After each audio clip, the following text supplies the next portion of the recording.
আপনারা দেখছেন যে আজকে এই গাজার উপত্যকা থেকে নো ওয়ার্ক যেই কর্মসূচি দেওয়া হয়েছে এটা মোটামুটি সারা বিশ্বের মানুষ পালন করছে গাজাবাসীর সাথে একমত হয়ে। তো সেই জায়গা থেকে আমি বলতে চাই যে মানে সারা বিশ্বের মুসলমানদের এই প্রেক্ষাপট আসলে কী করণীয় এই বিষয়ে আমরা একটু কথা বলি। তো যে কর্মবিরতি আমরা করছি, পাশাপাশি রাজপথে আমাদের বিভিন্ন কী বলে অ্যাক্টিভিটিস আমরা দেখাচ্ছি, তাই না? সেই ক্ষেত্রে আমরা বিভিন্ন পণ্য বর্জন করছি।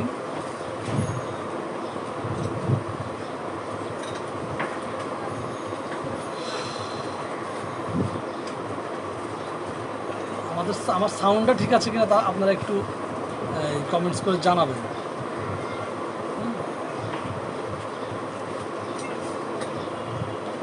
বিভিন্ন পণ্য বর্জন এবং রাজপথে নানান অ্যাক্টিভিটিস দেখাচ্ছে সারা পৃথিবীর মুসলমানরা। এরই মাঝে গাজার সাথে ফিলিস্তিনির সাথে ইসরায়েলি বেপরোয়া বাহিনী কি করছে, বিশেষ করে যুক্তরাষ্ট্রের আমেরিকার ষড়যন্ত্রে পশ্চিমা দেশগুলোর মদদেই এই কাজগুলো করা হচ্ছে বলে আমরা মনে করি এবং এটাই সত্য। সেই ক্ষেত্রে আমাদের আসলে এই বাস্তবতায় কি করা উচিত এবং আমাদের কি ব্যবস্থা নেওয়া উচিত, যে বিষয়টা নিয়ে কথা বলতে চাই আর কি। এখন আমরা আসলে যে কাজটা করছি সেটা ঠিক করছি কিন্তু এটা একটা গুরুত্বপূর্ণ ব্যাপার। মানে আমরা স্লোগানে মুখরিত করছি এবং আমাদের অ্যাক্টিভিটিস দেখাচ্ছি, এটা ঠিক আছে। আমি আজকে আজকে বিভিন্ন সোশ্যাল মিডিয়া দেখলাম যে দেশের বিভিন্ন জায়গায় কেএসপি থেকে শুরু করে বাটা এবং কি মানে যেই প্রোডাক্টগুলা, যে পণ্যগুলা, যে ব্র্যান্ডগুলা আমরা ইসরায়েলি বলে চিনি সেগুলাকে বিভিন্ন জায়গায় বর্জন করা হচ্ছে, বিভিন্ন শোরুম ভাঙচুর করা হচ্ছে। এই বিষয়গুলো মোটামুটি লক্ষণীয়। এখন আমি আসলে যেইভাবে দেখি, প্রথম কথা হলো যে আমাদেরকে এই যে প্রতিষ্ঠানগুলায় উত্তেজিত জনতা গিয়ে ভাঙচুর করছে, এখানে আসলে খুব বেশি কিছু করার নাই আমাদের। মানে ওরা যেগুলো করছে, গাজার সাথে তারা যা করছে, ফিলিস্তিনের সাথে তারা যা করছে, এতে করে আমরা যদি এরকম 10 দুনিয়া ধ্বংস করে ফেলি, তারপরও মনে হয় সেই মানুষগুলোর সাথে যা করা হচ্ছে মানে তার কোনো প্রতিকার হবে না। কিন্তু তা সত্ত্বেও আমি যেই প্রোডাক্টগুলোকে সুনির্দিষ্ট প্রোডাক্টগুলোকে বা ব্র্যান্ডগুলোকে বর্জন করতে চাই, এগুলোকে অবশ্যই আমার বর্জন করতে হবে এবং করা চাই। এবং কি এটা আরও অনেক আগ থেকে করা উচিত ছিল, আরও অনেক ব্যাপকভাবে করা উচিত ছিল। এর আগেও আমি ব্যক্তিগতভাবেও ইসরায়েলি প্রোডাক্ট বয়কটের নানা আলোচনা, ইন্ডিয়ান প্রোডাক্ট বয়কটের নানা আলোচনা করেছি। তো এই মুহূর্তে আমি সেই আলোচনার সাথে একমত, কোনো সন্দেহ নেই। কিন্তু খানিকটা দ্বিমতের যে জায়গাটা, সেই জায়গাটা হলো যে মানে আমি ঢাকার যেই বাটার শোরুমটা ভাঙছি বা ঢাকার যেই কেএফসি শোরুমটা ভাঙছি, এই ভাঙাতে কি আমার উপকার হচ্ছে নাকি আমার ক্ষতি হচ্ছে? প্রথম কথা হলো যে ঢাকার যে বাটার শোরুমটা আমি ভাঙছি, সেটা তো ঢাকার বা বাংলাদেশের কোনো মুসলমান বাইরেই হইতে পারে, তাই না? সে এই প্রোডাক্টটা অলরেডি, ইসরায়েলের প্রোডাক্টই সে অলরেডি কিনে নিয়ে ফেলেছে, সেখানে ইনভেস্ট করেছে, সেখানে তার রুজি করতেছে। এখন যেই মুহূর্তে আমি তার শোরুমটা ভেঙে দেই বা মানে তার প্রোডাক্টগুলা নষ্ট করে ফেলি, সেই মুহূর্তে সে তো অসহায় হয়ে যায়। সেই ক্ষেত্রে তার প্রতিক্রিয়াটা আসলে কি?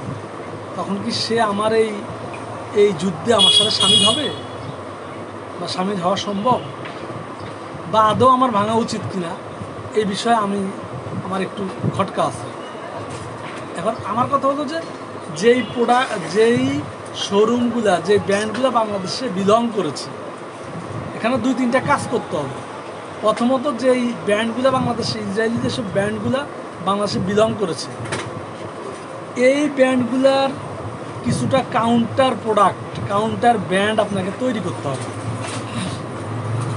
যাতে করে আমরা সেই শার্টটা, সেই অপশনটা পাই যে এই জিনিসটা নেওয়ার। আমি বুঝে নিলাম, আমি ধরে নিলাম গুণগত মানটা ওই প্রোডাক্টের মতো হবে না, ঠিক আছে?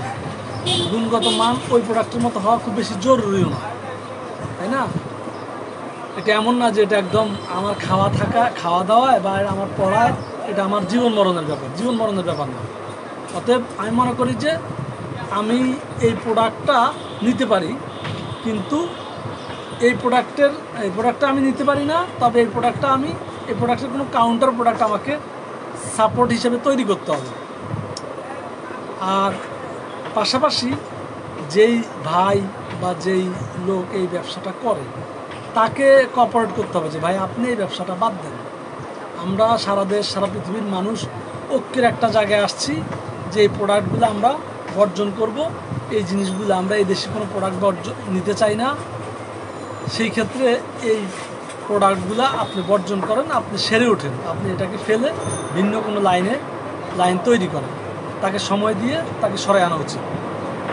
আচ্ছা, আর একটা জিনিস আমি বুঝি না, যেখানে গত বেশ কিছু সময় পর্যন্ত আমি জানতাম, গত 2 বছর আগে পর্যন্ত জানতাম যে বাংলাদেশের পাসপোর্টে শুধুমাত্র ইসরায়েল, অ্যাকসেপ্ট ইসরায়েল, মানে ইসরায়েল ছাড়া পৃথিবীর যে কোনো দেশে ভ্রমণ করা যাবে। এটা যদিও গত আওয়ামী লীগ সরকার উঠাই দিয়ে গেছে, কিন্তু যেই দেশের সাথে মানে পাসপোর্টই নাই, ভ্রমণ করা যাবে না, সেই দেশের পণ্য কিভাবে আমার দেশের বাজারে এত অহরহ হয়?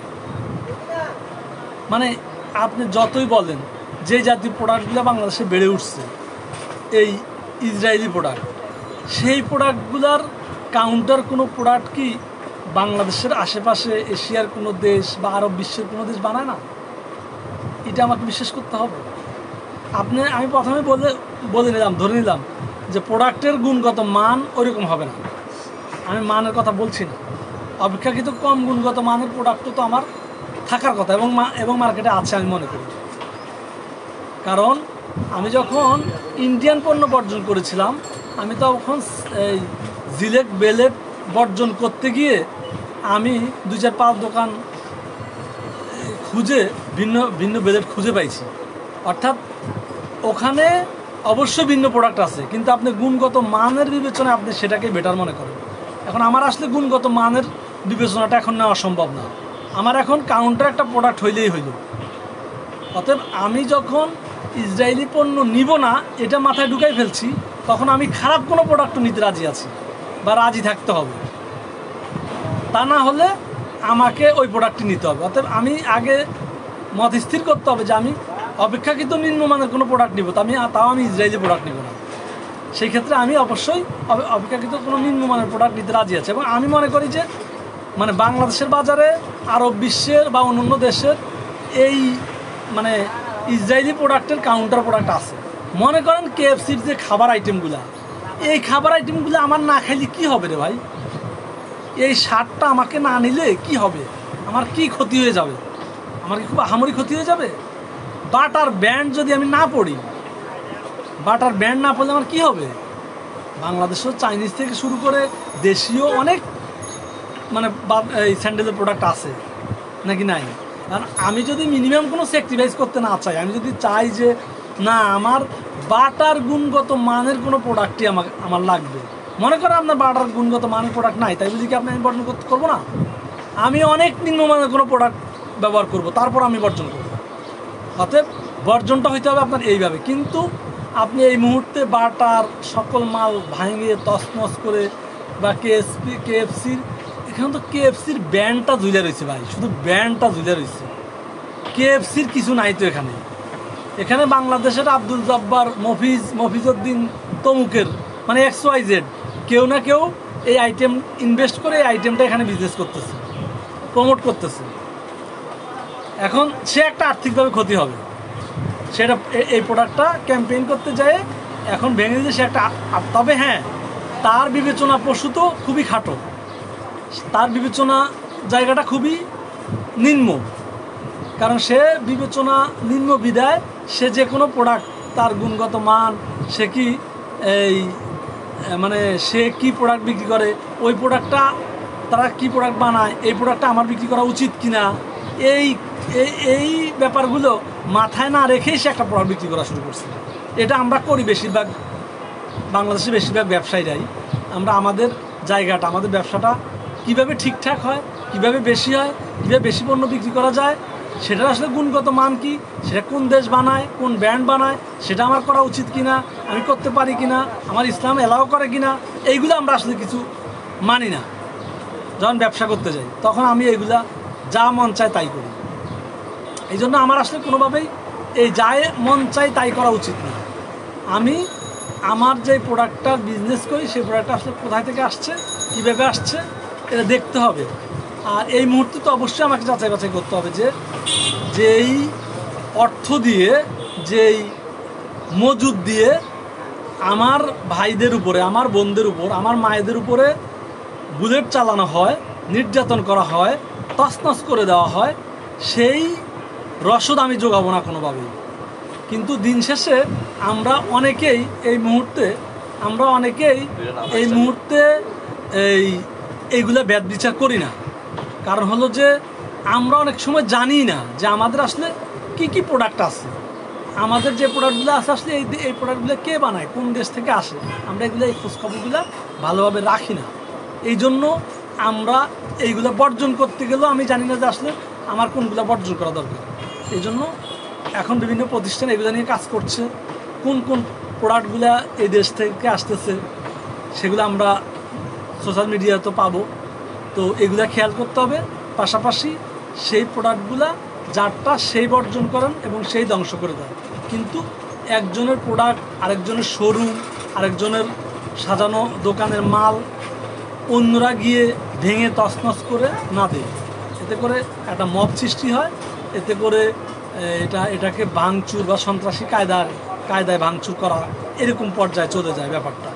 সেই ক্ষেত্রে আমি সকলের কাছে এটা আশা করি এবং আবেদন করি যে আপনারা নিজ নিজ জায়গা থেকে, আপনার কাছেও এই ইসরায়েলি প্রোডাক্ট আছে, আপনি বর্জন করুন, আমার কাছেও আছে, প্রত্যেকে যার যারটা তার শেষে করুন, কিন্তু অন্যেরটা আমি ভাঙতে না যাই, আমারটা আরেকজন ভাঙতে না আসুক। এখানে সংঘর্ষ তৈরি হইতে পারে, ঝামেলা তৈরি হইতে পারে। আর এই বিষয়টা আমরা আসলে সময়ের সাথে সাথে ভুলে যাই খুব তাড়াতাড়ি। এগুলো খুব বেশি শত্রু গণ্যই করে রাখতে হবে। এই দেশটা আমাদের কোনোদিন বন্ধু হইতে পারে না। অতএব এটা খুব পরিষ্কারভাবে মাথায় রাখতে হবে যে আমরা মানে এই জিনিসগুলা বর্জন করব এবং নানানভাবে এদের কুকর্মগুলা ক্যাম্পেইন করব সারা বিশ্বকে। যদিও সারা বিশ্বেও একই অবস্থা, তারপরও সারা বিশ্বকে জানিয়ে দেব যে মানে ফিলিস্তিনিতে কি হচ্ছে, গাজায় কি হচ্ছে। আমি এই আলোচনা নিয়ে ফিলিস্তিনের কিছু ভিডিও দিয়ে একটা ইউটিউব ভিডিও করছিলাম, সেটা ওরা অ্যালাউ করে নাই। সবখানে ওদের নিয়ন্ত্রণ আছে। তারপরও যেই জায়গাগুলো অ্যালাউ করে, ফেসবুক বা এই যে সোশ্যাল মিডিয়াগুলো অ্যালাউ করে, সেই জায়গাগুলোয় পরিষ্কারভাবে মানে আমরা ক্যাম্পেইন করতে হবে, ক্যাম্পেইন করে ছড়িয়ে দিতে হবে। ভালো থাকবেন প্রিয় দর্শক, আসসালামু আলাইকুম।